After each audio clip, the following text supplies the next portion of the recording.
Well, hello, guys. Mark Holmes here, and as always, I want to say thank you all for watching, commenting, subscribing, and being part of Joe Boo's day job. So, I am a person who believes in real estate. Good friend of mine, Alex, who's no longer with us, always said to me, "The good Lord isn't making any more dirt."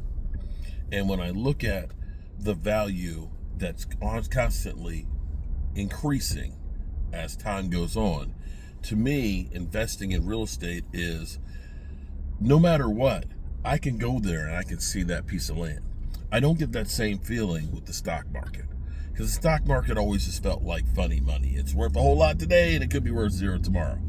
But real estate is where it is at for me.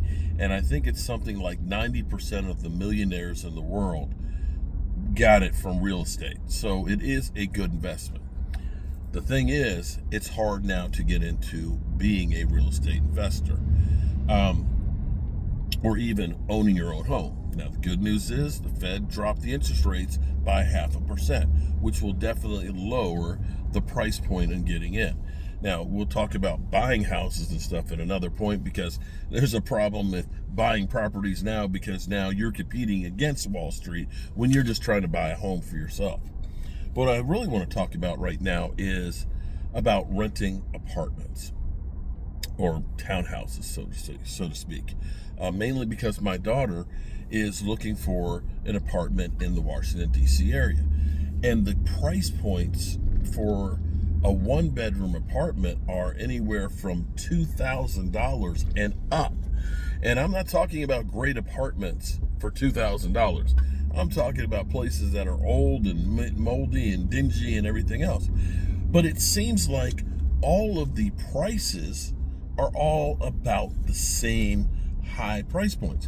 It used to be you would see a variance in the price points of places. And I started doing some research and found out a couple of things. You know, big business. Maybe you don't know this, but you have multiple brands under the same name. So if you're looking at appliances per se, you may say Maytag and GE and Hot Point and, Tappan and all that. They're all the same company. And so by owning more and more of the market, you can dictate the price. It's not going to be undercut by somebody else because you own the whole market. That's known as a monopoly. And the federal government tries to break up monopolies because they want people to have a chance. And as you can see, what's happening now, small farms are being bought up by the big farms, so that way they can control the price, thus charging you more money for the same item. Now, when you think about the price of apartments, I own real estate, I have rental properties and things, and even in small town America, in Central Virginia, where we have several rental properties, the rent in the area for a 3-bedroom, just say 5 years ago, was about $950, $1,000. Those same places now are $1,500, $1,600 and more. And you look at it and say, well, what's the difference? Well, here's the thing. If you're in Washington, D.C. and you want to rent an apartment, one of these condos, buildings, and everything else, there's algorithms now. These algorithms, basically, you sign up to be part of it. You give them all your data of what your vacancies, your price point that you're renting places, and so on. 90% of the apartment leasing companies all are tied to this. And what happens is they spit out to you the number to charge for an apartment. It's not about supply and demand. It's not about, how much money do I need to make? It's about making sure that the price is as high as it can be to maximize their profits. Now, they may end up having more vacancy rates, but it doesn't matter because they're more profitable with each one of these units. And in fact, what it basically is a monopoly. If you have 90% of the people that are renting apartments and there's a lack of space, you're holding the people that need to be there hostage. You can't go find something else because we're all working together. They have plausible deniability because they say, we're not talking to each other, We're talking to an algorithm. But in essence, that's what they're doing.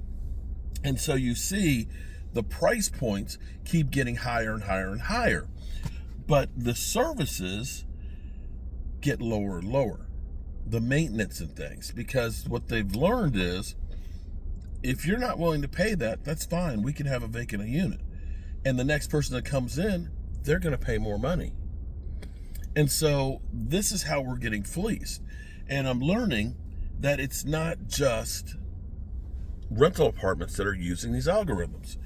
It's also, too, hotels.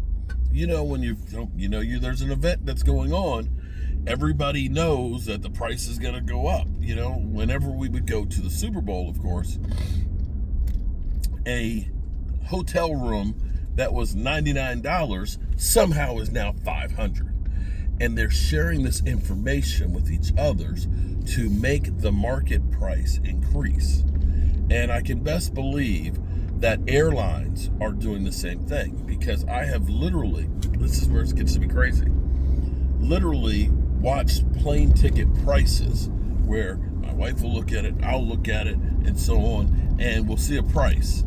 And literally the price will change in a matter of minutes, because they look at it and say, oh, there's more people that are looking at this, then we can up the price because now there's more demand. It's instantaneous, as opposed to, buy a ticket on Tuesday because they're going to be cheaper. And it's terrible. I mean, let's just be honest. It is terrible the way we get screwed with the prices of things. So the good news is there are lawsuits that are beginning to happen, and they're recognizing that people are being fleeced because of this. This is not just a Washington, D.C. thing. This is a thing that's going on across the country. There's a lot of this in Arizona. And Arizona, they say, oh, well, it's a lack of housing. They say, no, there's a lot of vacancies, but the prices are so high that people can't afford it. And now what you're also getting too is these private equity firms have recognized real estate is the new wild, wild west. And they're buying up places like trailer parks. They're buying up the trailer parks and basically buying them all up. So that way, if I own all the trailer parks and you can't move to one that's going to be less, I can raise the price on you, and there's nothing you can do about it. And sadly, this is creating more and more people that are literally homeless, or more and more people who are having to rent things that they can't afford. The good news is there are lawsuits that are pending that are trying to stop this practice, so you actually get back to capitalism, which is where the free market rules. That if I have a lower price, I'm going to get more customers and so on, and make it competitive for people, as opposed to just fixing the market and knowing that you're going to have to pay that money. Yeah. They're always trying to screw you. I'm Mark Holmes, and just trying to pass on a little bit of knowledge of what I've learned. And hopefully they can get this thing solved where we can stop getting ripped off. Peace.